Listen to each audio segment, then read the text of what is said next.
شهر رمضان. Assalamualaikum warahmatullahi wabarakatuh.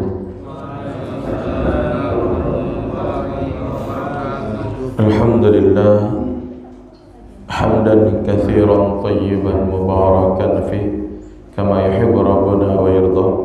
Asyhadu an la ilaha illallah wahdahu la syarika lah wa asyhadu anna Muhammadan abduhu wa rasuluh sallallahu alaihi wa ala alihi wa sahbihi ajma'in wa man tabi'ahum bi ihsanin ila yaumiddin. Amma ba'd. Ikhwani wa akhwati azanillah wa iyyakum. Bapak Ibu kaum muslimin, kaum muslimat yang dirahmati Allah. Alhamdulillah, bersyukur kita kepada Allah.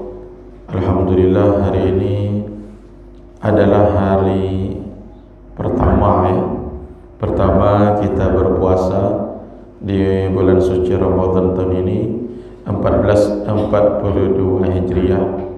Masya Allah, mudah-mudahan Allah berikan kekuatan bagi kita untuk berpuasa sampai berbuka hari ini insyaAllah.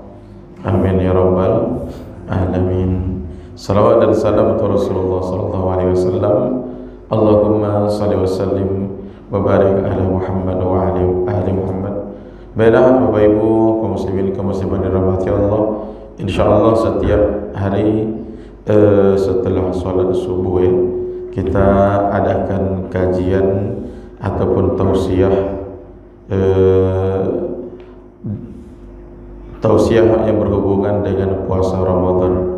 Di sini saya ambil pembahasan dari kitab Majalis Syahri Ramadan, majlis-majlis bulan Ramadan. Jadi ada 30 majlis 30 pertemuan, yang mana setiap satu majlis boleh jadi 1 atau 2 kali pertemuan. Jadi di sini akan kita bahas untuk setelah subuh, kemudian juga setelah sholat zuhur. Karena kalau hanya subuh mungkin tidak sampai khatam, tidak selesai kitabnya. Jadi juga setelah sholat zuhur. Baiklah, sebelum kita lanjutkan tausiah kita, di sini perlu kita sampaikan. Pertama, sholat subuh, kata Nabi sallallahu alaihi wasallam,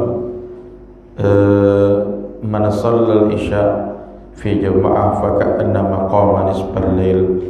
Barang siapa salat isya berjamaah, seakan-akan dia salat separuh malam. Wa man shalla subha fil jama'ah fa ka'annama shallal laila kullah. Barang siapa salat subuh berjamaah, seakan-akan dia salat semalam suntuk, semalam penuh. Nah, ini keutamaan orang yang salat subuh Jadi orang yang salat subuh berjamaah sama artinya, kata Nabi, salat satu malam penuh. Ada yang pernah salat satu malam penuh di sini? Start dari isya sampai subuh. Ada enggak? Enggak ada jadi barang siapa salat subuh berjamaah sama artinya salat satu malam penuh kalau subuh. Kalau isya, kata Nabi, qama nisfal lail, sama artinya dia salat setengah malam atau separuh malam. Jadi salat subuh satu malam penuh. Kemudian kata Nabi, rakaatul fajri khairun minad dunya wa ma fiha. 2 rakaat salat subuh, artinya 2 rakaat salat sunat sebelum subuh lebih baik daripada dunia dan seisinya.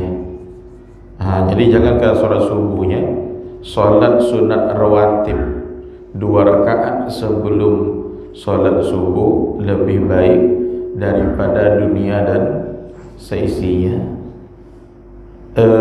Makanya ketika tidak sempat salat sunat 2 rakaat sebelum subuh, maka bisa diqadha, dikerjakan setelah salat subuh. Yang penting niat qobliyah subuh. Cuma pengerjaannya sebelum subuh kalau seandainya tak sempat ya.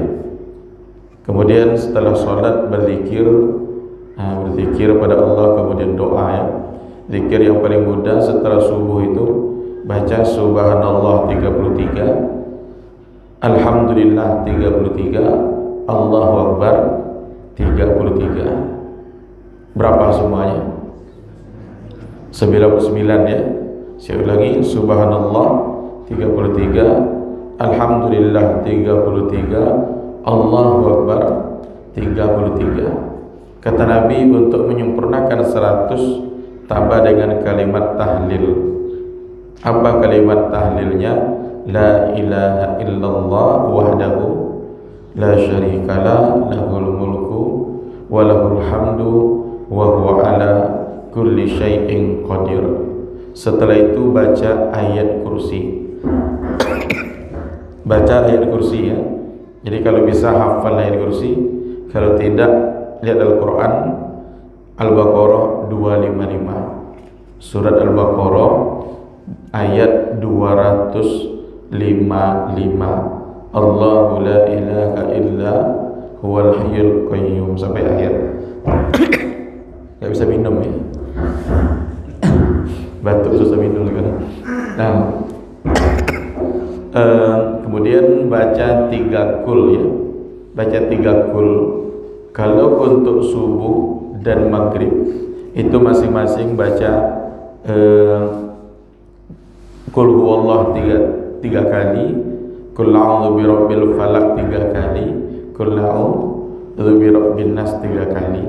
Setelah itu silakan berdoa meminta kepada Allah Subhanahu wa taala. Jadi insyaallah mudah, baik berdoa, berzikir mudah. Jadi mungkin selama ini dibimbing terus mengaminkan, coba kita berdoa, minta apa kepada Allah, apa saja kita inginkan. Baik bahasa Arab, baik doanya di Al-Quran, dari hadis, bahasa Indonesia, bahasa Melayu, mau Jawa, Minang, Batak, silakan. Yang penting berdoa, minta kepada Allah Subhanahu wa taala. Baiklah, di sini di majelis pertama di kitab Majelis Syahri Ramadan, fi fadli syahri Ramadan, keutamaan bulan Ramadan. Ini majelis pertama. Nanti majelis kedua keutamaan puasa, kemudian banyak hukum-hukum yang berhubungan dengan puasa. Di sini dikatakan di antara keutamaan bulan Ramadan adalah bahwa bulan Ramadan bulan yang diturunkannya Al-Quran. Di antara keutamaan bulan Ramadan bahwa bulan Ramadan adalah bulan yang diturunkannya Al-Quran. Syahrul Ramadan alladzi unzila fihi Al-Quran hudan lin-nasi wa bayyinatin minal huda wal furqan. Bulan Ramadan adalah bulan yang diturunkannya Al-Quran, kata Allah, sebagai petunjuk bagi manusia dan penjelasan wa bayyinatin minal huda wal furqan, penjelasan dari petunjuk tersebut dan sebagai pembeda. Ini Al-Baqarah 185. Artinya apa?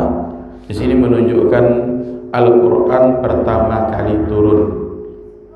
Jadi makna Al-Quran diturunkan di bulan Ramadan, pertama kali diturunkan kepada Rasulullah sallallahu alaihi wasallam.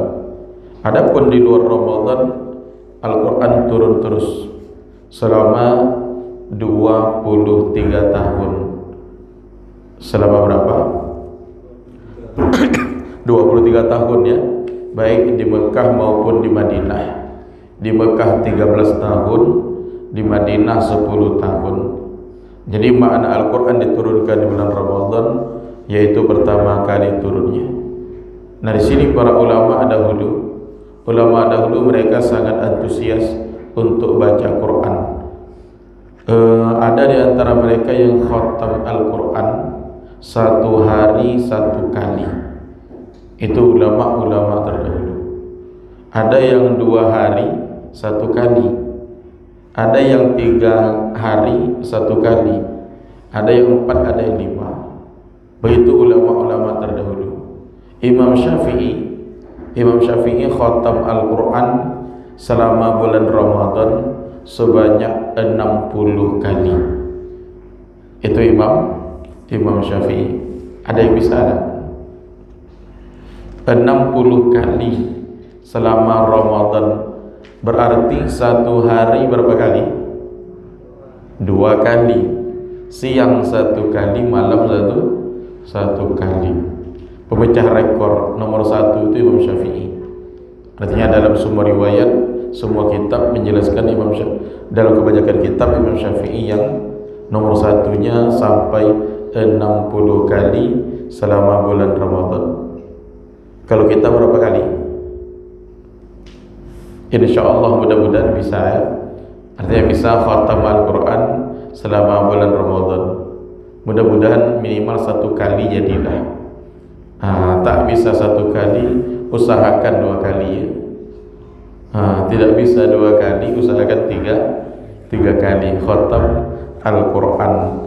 Jadi targetnya harus lebih tinggi untuk bisa khatam Al-Quran. Memang ulama dahulu mereka hafal Al-Quran, jadi mereka cepat untuk baca Quran. Imam Syafi'i dan ulama-ulama lainnya, kebanyakan mereka sebelum umur 10 tahun sudah hafal Al-Quran. Al-Quran di luar kepala. Kalau kita Quran di mana? Di luar juga ya? Ya memang di luar. Jadi intinya bulan Ramadan pertama adalah bulan yang diturunkannya Al-Quran. Oleh karena itu punya target, kita lebih antusias perhatian terhadap Al-Quran. Kemudian keutamaan bulan Ramadan kedua, kata Nabi, hadis riwayat Bukhari Muslim dari Abu Hurairah, "Idza jaa Ramadan futihat abwabul jannah." Apabila Ramadan datang, sudah masuk, maka pintu surga dibuka. Dibuka pintu surga, wa ghuliqat abwabun nar, ditutup pintu neraka. Wa sufidat asyayatin, syaitan-syaitan dibelenggu. Ini ada 3 ya. Jadi kalau sudah Ramadan masuk, berarti maghrib kemarin, maka pintu surga dibuka. Kenapa dibuka pintu surga? Karena untuk memotivasi supaya kita semangat beribadah di bulan Ramadan. Terbukti di bulan Ramadan ketaatan itu lebih meningkat dibandingkan dengan bulan yang lain. Salat Isya lebih banyak salat subuh lebih banyak di bulan Ramadan. Tapi sayang di bulan Ramadan aja, setelah lewat tak tahu entah kemana. Jadi dibuka pintu surga di bulan Ramadan, kemudian pintu neraka ditutup. Pintu neraka ditutup karena sedikitnya maksiat di bulan Ramadan. Tapi kalau dikatakan ada. Namun alhamdulillah dibandingkan dengan bulan yang lain, maka kemaksiatan lebih berkurang. Kemudian syaitan dibelenggu. Syaitan dibelenggu atau diikat. Ini juga merupakan nikmat yang paling besar, bahwa ketika bulan Ramadan maka syaitan pun balik kampung ya. Syaitan balik kampung, dia mudik. Namun maksiat juga masih ada. Kita lihat di berita, baik di berita ya, di media sosial ataupun mungkin di kampung kita, kemaksiatan masih ada di bulan Ramadan. Kenapa masih ada maksiat di bulan Ramadan? Ada yang bisa jawab enggak?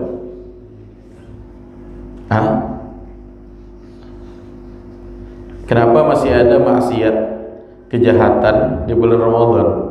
Mungkin di bulan Ramadan kita dengar berita masih ada pembunuhan, masih ada orang yang berbuat kejahatan dan yang lainnya.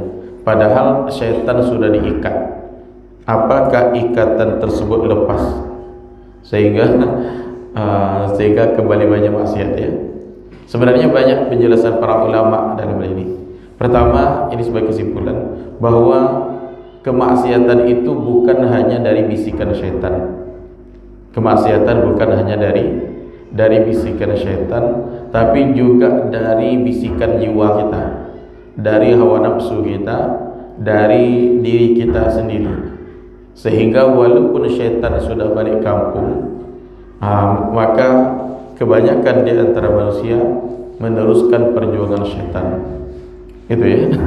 Meneruskan perjuangan setan selama 11 bulan dididik oleh setan, atau jadi murid setan, konco dengan setan. Ketika setan tadi sudah balik kampung, sudah masuk penjara, maka terbiasa melakukan perbuatan yang tak baik tersebut, sehingga masih ada kemaksiatan di bulan Ramadan. Kemudian yang kedua, kenapa masih ada maksiat di bulan Ramadan padahal syaitan sudah diikat? Dalam beberapa riwayat dikatakan wasufidat maradatus syayatin, diikat, dibelenggu syaitan-syaitan pembangkang, syaitan induk, syaitan senior. Artinya apa? Syaitan yang S1, S2, S3, yang profesornya, yang doktor, itu yang diikat. Artinya syaitan senior.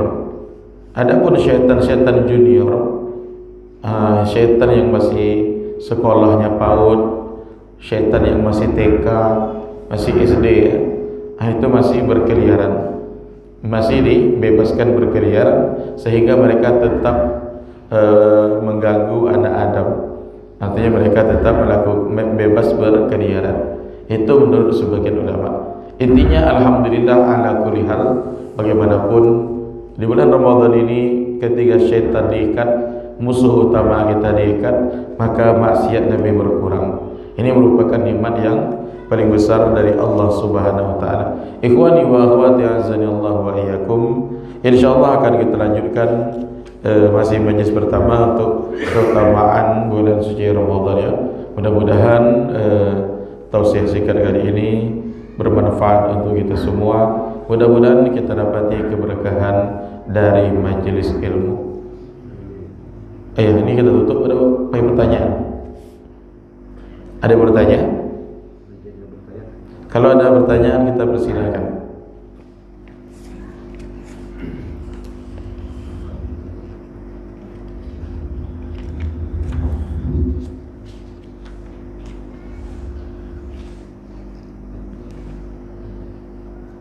Ada? Nggak ada.